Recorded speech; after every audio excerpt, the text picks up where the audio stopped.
Hello dear lovely student.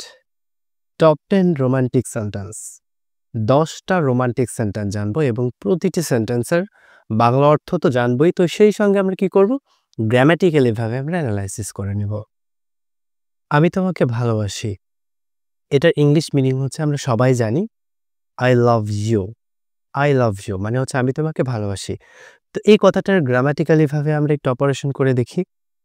আমি মানে হচ্ছে কি আই, এটা মূলত একটা সাবজেক্ট। তারপরে হচ্ছে তোমাকে, তোমাকে কথাটা হচ্ছে অবজেক্ট। ওকে, এরপরে রয়েছে ভালোবাসি মানে লাভ। ঠিক আছে, লাভ করি, ভালোবাসি, এটা একটা ভার্ব। ওকে, তাহলে verb in the present tense, এটা মূলত ভার্বের প্রেজেন্ট টেন্স এবং ফার্স্ট পারসন সিঙ্গুলার নাম্বার হিসেবে ব্যবহৃত হয়। তাহলে আমি তোমাকে ভালোবাসি, আই লাভ ইউ। আই হচ্ছে সাবজেক্ট, তোমাকে এটা হচ্ছে অবজেক্ট এবং ভালোবাসি হচ্ছে ভার্ব। তুমি আমার হৃদয়ের রাজা অথবা রানী, এটার ইংরেজি ট্রান্সলেটিং আমরা এভাবে করব, you are the king or queen of my heart, মানে হচ্ছে তুমি আমার হৃদয়ের রাজা অথবা রানী। ওকে, তাহলে এই সেন্টেন্সটাকে আমরা একটু গ্রামাটিক্যালি ভাবে দেখি। তুমি এটা হচ্ছে মূলত সাবজেক্ট হিসাবে ব্যবহৃত হয়েছে।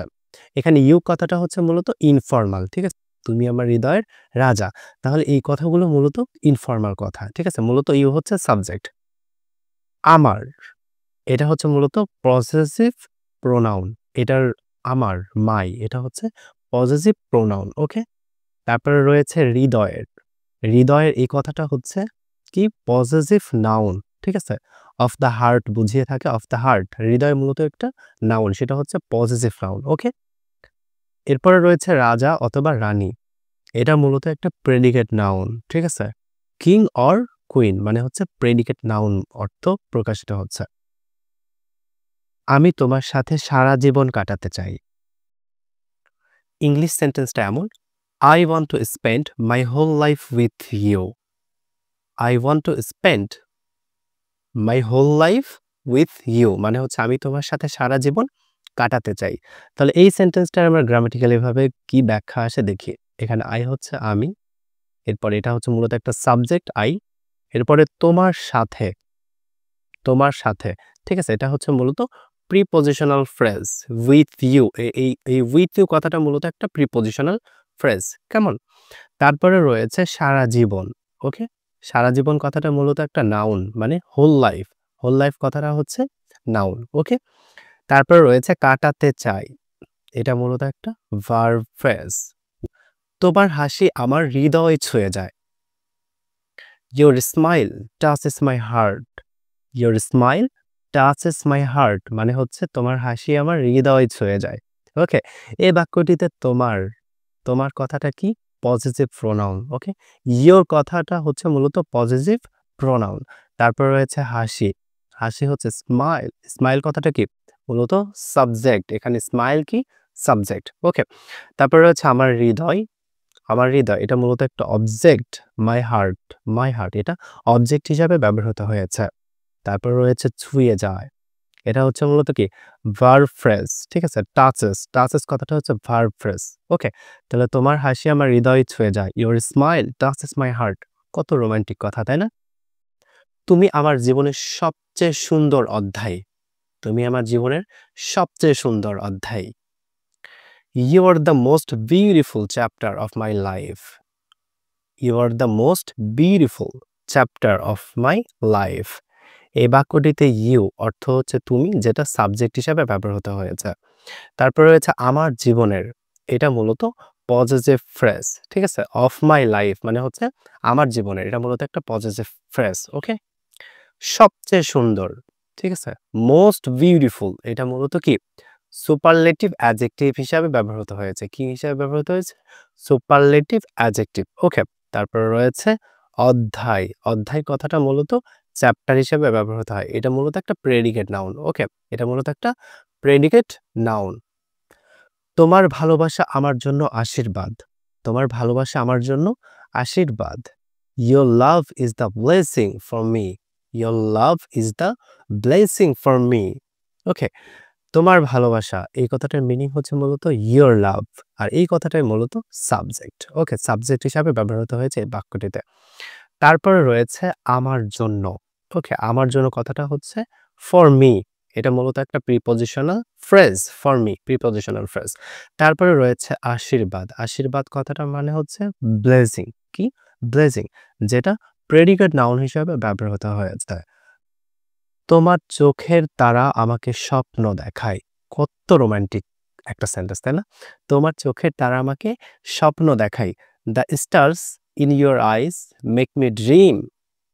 ওকে, the stars in your eyes make me dream. তাহলে এই সেন্টেন্সটার গ্রামাটিক্যাল ভাবে অ্যানালাইসিসটা আমরা দেখে নিই। তোমার চোখের এই কথাটার মিনিং হচ্ছে of your eyes. Of your eyes এই কথাটার মূলত পজিটিভ ফ্রেজ হিসাবে ব্যবহৃত হয়েছে। তারপরে রয়েছে তারা, এটা মূলত স্টার। এটার ইংরেজি শব্দ হচ্ছে স্টার, যেটা সাবজেক্ট হিসাবে ব্যবহৃত হয়েছে। তারপরে রয়েছে আমাকে।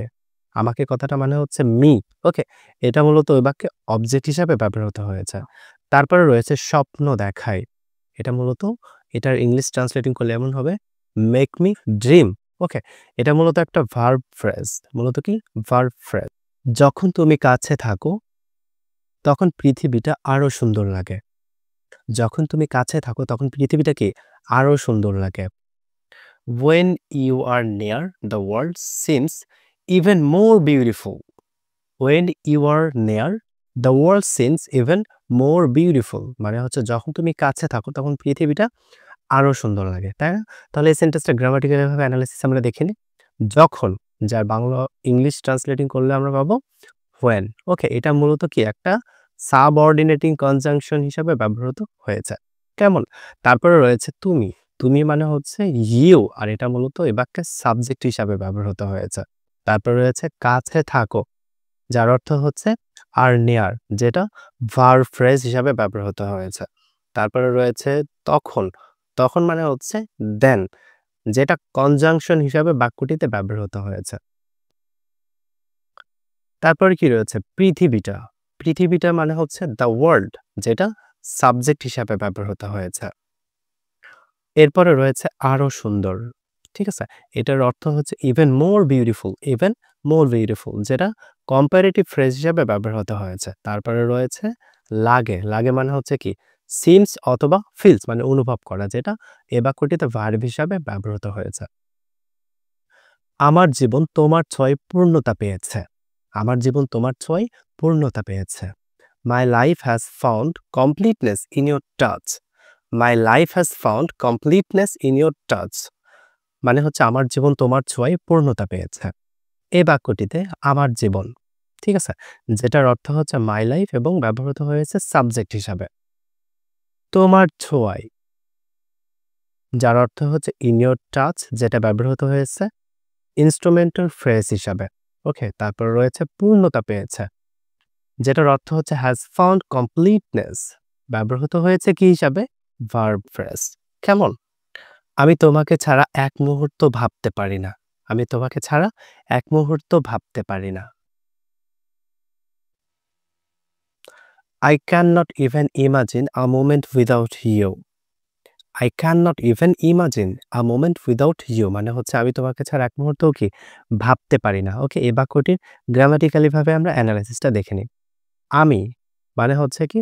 আই, যেটা এই বাক্যে সাবজেক্ট হিসাবে ব্যবহৃত হয়েছে। তারপর রয়েছে তোমাকে ছাড়া। কেমন? এটার অর্থ হয় এমন যে উইদাউট ইউ, যেটা প্রিপজিশনাল ফ্রেজ হিসাবে ব্যবহৃত হয়েছে। এরপর রয়েছে এক মুহূর্ত, যেটার মিনিং হচ্ছে ইভেন আ মোমেন্ট। এই বাক্যটিতে অ্যাডভার্বিয়াল ফ্রেজ হিসাবে ব্যবহৃত হয়েছে। ভাবতে পারি না, ঠিক আছে, এটার অর্থ হচ্ছে মূলত ক্যান নট ইমাজিন, যেটা ভার্ব ফ্রেজ হিসাবে ব্যবহৃত হয়েছে। ওকে, তাহলে প্রতিটি সেন্টেন্সের গ্রামাটিক্যাল ভাবে অ্যানালাইসিস আমরা জেনে গেলাম। তো সেই সাথে এমন সব ভিডিও পেতে অবশ্যই আমার চ্যানেলটি সাবস্ক্রাইব করে আমাকে ইন্সপিরেশন দিবেন। তো আজকের মতো আমি এখানে বিদায় নিচ্ছি। আল্লাহ হাফেজ।